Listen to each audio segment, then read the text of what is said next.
अस्सलाम वालेकुम, नमस्ते, सत श्री अकाल, हेलो एवरीवन। स्वागत है आपका हमारे YouTube चैनल पर। उस रात अंधेरे ने सभी पुराने रिकॉर्ड तोड़ दिए थे। ठंडी हवाओं ने पूरे माहौल को ठंडा बनाकर रख दिया था और मैं आतिशदान के करीब लालटेन की मध्यम रोशनी में अपने बिस्तर पर लेटा एक बहुत ही अहम किताब पढ़ने में बिजी था। गांव के जिस पुराने और जर्जर रेस्ट हाउस में इस वक्त मैं ठहरा हुआ था, वो मुझे हुकूमत की तरफ से दिया गया था। कभी इस रेस्ट हाउस को ईस्ट इंडिया कंपनी ने अपने अफसरों के लिए बनवाया था। इस अंधेरे और पुराने रेस्ट हाउस की अहमियत भी इस पिछड़े और गरीब गांव में किसी महल से कम नहीं थी। कच्चे मकानों और झोपड़ियों में रहने वाले लोग ज़रूर मुझे हसरत भरी नज़रों से देखते रहे होंगे। सबसे नज़दीक से नज़दीक शहर भी इस उजड़े हुए गांव से सैकड़ों मीलों के फासले पर था। गांव में दाखिल होने के लिए एक कच्चे और ऊबड़ खाबड़ रास्ते को पार करना पड़ता था।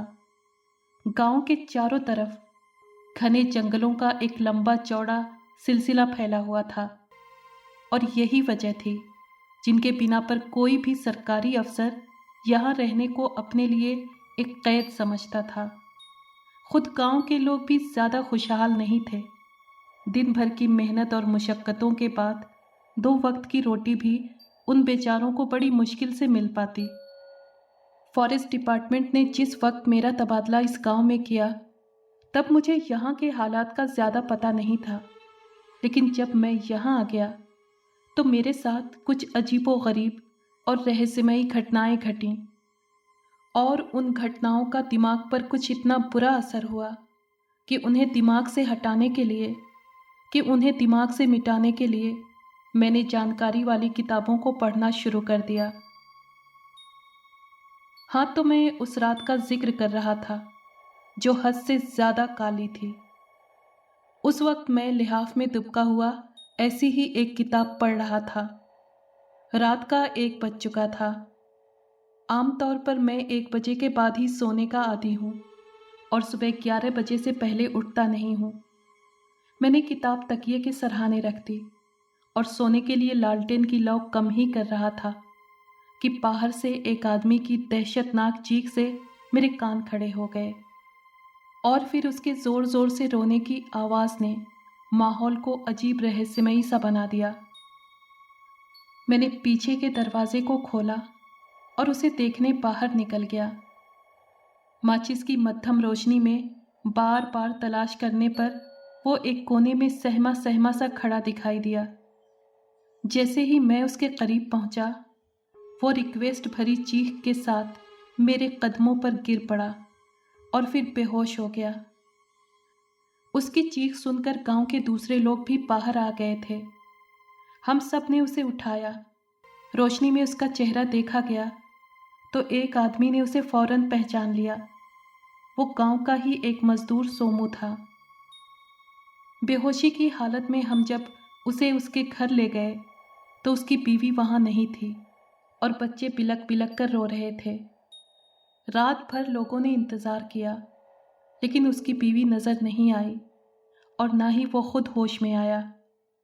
सोमू की बीवी को जगह जगह तलाश किया, लेकिन वो नहीं मिली। उसका इस तरह से रहस्यमयी तौर पर गायब हो जाना सभी के लिए एक अजीब बात थी। सुबह सोमू को होश आया तो बहुत देर बाद वो कुछ बताने के काबिल हो सका।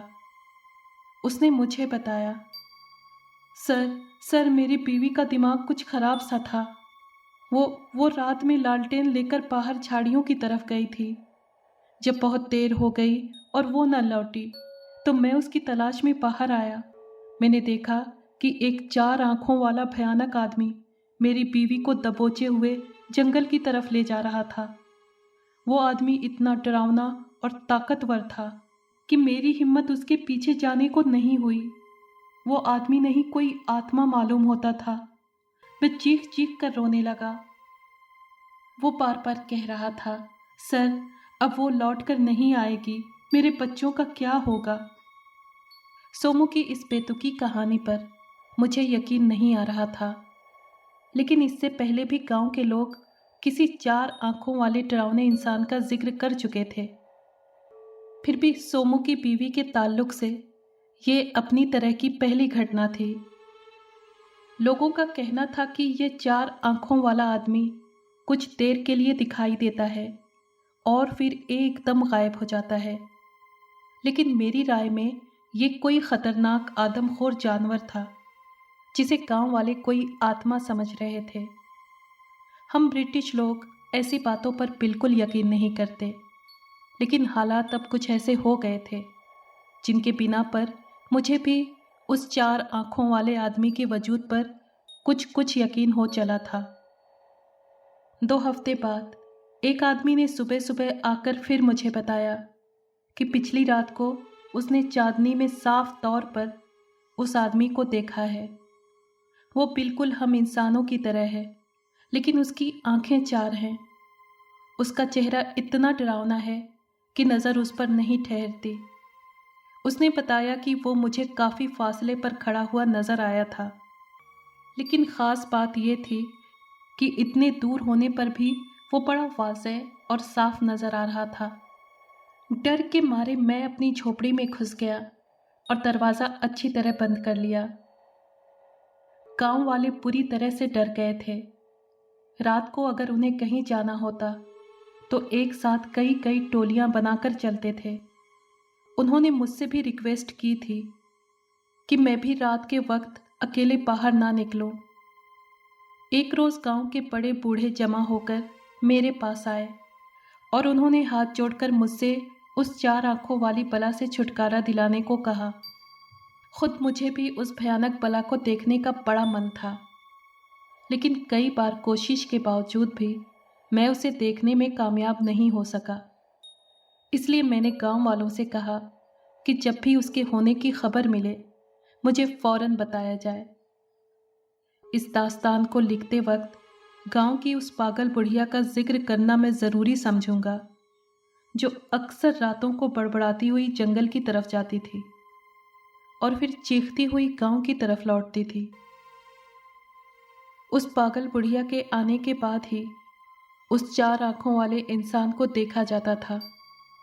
इसलिए मैंने गांव वालों से ये भी कह दिया था कि जब भी ये पागल बुढ़िया जंगल की तरफ जाए उसी वक्त मुझे खबर की जानी चाहिए।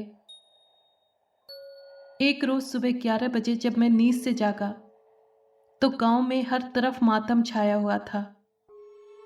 अपने नौकर से जब मैंने इसके बारे में पूछा तो उसने बताया कि रात को गांव के धोबी की जवान लड़की अपने ही घर से रहस्यमयी तौर पर गायब थी।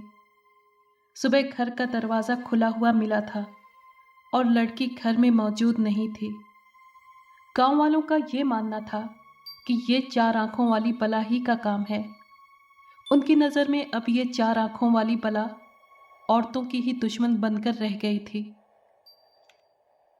मैंने और पूछताछ की तो मालूम हुआ कि रात को फिर बुढ़िया जंगल की तरफ गई थी और कब रात को वापस लौटी किसी को भी खबर नहीं थी। फिर जब उसे तलाश किया गया तो वो अपनी झोपड़ी में सोती हुई पाई गई। मैंने जब गांव वालों से पूछा कि बुढ़िया के जंगल में जाने की खबर मुझे क्यों नहीं दी गई तो सभी चुप हो गए। एक आदमी ने मुझे बताया कि रात को किसी की हिम्मत नहीं हुई आपके घर जाने की। मैंने उन्हें बुज़दिल कहकर डांटा और वार्निंग दी कि अब फिर अगर ऐसा हो तो टोली बनाकर ही सही मुझे आकर ज़रूर बताना। 2-3 दिन बाद एक रात को गांव का एक निडर नौजवान हाफता हुआ मेरे पास आया और उसने मुझे बताया कि अभी अभी बूढ़ी औरत बड़बड़ाती हुई जंगल की तरफ गई है। मैंने ज़रा भी देर नहीं की और उस नौजवान को साथ लेकर अपनी राइफल समेत जंगल की तरफ रवाना हो गया। थोड़ी देर में वो पागल औरत चीखती चिल्लाती दौड़ती हुई वापस गांव की तरफ आ रही थी। नौजवान ने मुझे बताया कि सर, अब 4 आंखों वाला आदमी भी ज़रूर नज़र आएगा। और वाकई थोड़ी देर बाद मैं खुद उस रहस्यमयी आदमी को अपनी आंखों से देख रहा था। अंधेरी रात में एक घने पेड़ के पीछे एक लंबा तड़ंगा 4 आंखों वाला भयानक आदमी खड़ा मुझे घूर रहा था। मैं उसकी आंखों में देख नहीं सका और मेरे हाथ पांव ढीले हो गए। ऐसी अजीबोगरीब चीज़ मैंने अपनी ज़िंदगी में पहली बार देखी थी। ताज्जुब इस बात का था कि काफ़ी फासले पर होते हुए भी वो आदमी इतना साफ नज़र आ रहा था कि जैसे 2 कदम के फासले पर ही खड़ा हो। मैंने जानबूझकर गोली नहीं चलाई और वापस चला आया। मैं ये सोचकर लौट आया था कि कहीं इसे मारने पर हुकूमत मुझे सज़ा न दे दे। इसलिए अपने दूत के हाथों मैंने फ़ौरन एक फ़ाइल रेसिडेंट को भेजी कि जिसमें पूरे हालात दर्ज थे और उस रहस्यमयी आदमी को गोली से उड़ाने की इजाज़त मांगी थी। वहाँ से कई दिनों में ये जवाब आया कि अगर हालात वाकई सीरियस हों तो कोशिश करना कि उसे ज़िंदा ही गिरफ्तार कर लो। अगर ये पॉसिबल ना हो तो उसे गोली भी मारी जा सकती है। इजाज़त मिल जाने के बाद मैंने एक बार फिर गांव वालों से रिक्वेस्ट की कि मुझे पागल बुढ़िया के जंगल की तरफ जाने की फ़ौरन खबर दी जाए, लेकिन अब गांव वाले मुझे बुज़दिल समझ रहे थे। लेकिन एक रात आखिरकार मुझे एक और मौका मिल गया। वो नौजवान फिर खबर लाया कि बुढ़िया जंगल की तरफ अभी अभी गई है। मैंने फिर उसे साथ लिया और पहले की तरह राइफल लेकर ठीक उस जगह पहुंच गया जहां पहले मैंने उस 4 आंखों वाली बला को देखा था। लेकिन बूढ़ी औरत अभी वापस नहीं लौटी थी। काफ़ी देर तक इंतज़ार करने पर भी जब वो वापस नहीं लौटी तो हम और आगे बढ़े। अभी हम चल ही रहे थे कि मैं किसी चीज़ से टकराया और औंधे मुंह गिर पड़ा। माचिस जलाकर देखा तो मेरे होश उड़ गए। मैं पागल बुढ़िया की लाश से टकराकर गिरा था, जिसका सर धड़ से जुदा था।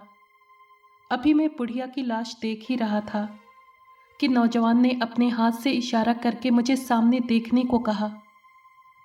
हमारे ठीक सामने ही 4 आंखों वाला वो आदमी खड़ा था और कुछ इस तरह से हमें घूर रहा था जैसे खा जाएगा। उसकी चारों आंखें किसी जानवर की आंखों की तरह चमक रही थीं। उसका डील डॉल और भयानक शक्ल देखकर मैंने उसे जिंदा गिरफ्तार करने का इरादा छोड़ दिया और निशाना लेकर गोली दाग दी। जैसे ही उसे गोली लगी, एक भयानक चीख फिजा में गूंजी, जिसके लिए मेरा दावा है कि अगर कोई अचानक उसे सुन लेता तो वो या तो पागल हो जाता या फिर डर से मर जाता। 4 आंखों वाला आदमी एक गोली में ही ढेर हो गया। थोड़ी देर बाद हम उसकी लाश के करीब पहुंच गए, लेकिन ये बात शायद मैं जिंदगी भर नहीं समझ पाऊंगा कि उस जगह एक इंसान के बजाय एक भेड़िए की लाश पड़ी हुई थी, जिसका चेहरा बिल्कुल आदमी जैसा था और धड़ किसी भेड़िए का। अचानक बॉडी के इस बदलाव का क्या कारण था, ये तो खुदा ही जाने। लेकिन फिर उस दिन के बाद वो 4 आंखों वाली बला न तो किसी को नजर आई और ना ही उसकी वजह से गांव का और कोई आदमी ही परेशान हुआ। अगर आपको ये कहानी पसंद आई है तो प्लीज़ लाइक और शेयर करें और कमेंट बॉक्स में अपनी राय का इजहार कीजिए। अगर आपने हमारे चैनल को अभी तक सब्सक्राइब नहीं किया है तो प्लीज़ सब्सक्राइब कर लें और बेल आइकन को प्रेस कर दें ताकि आने वाली हर कहानी का नोटिफिकेशन आपको मिल सके।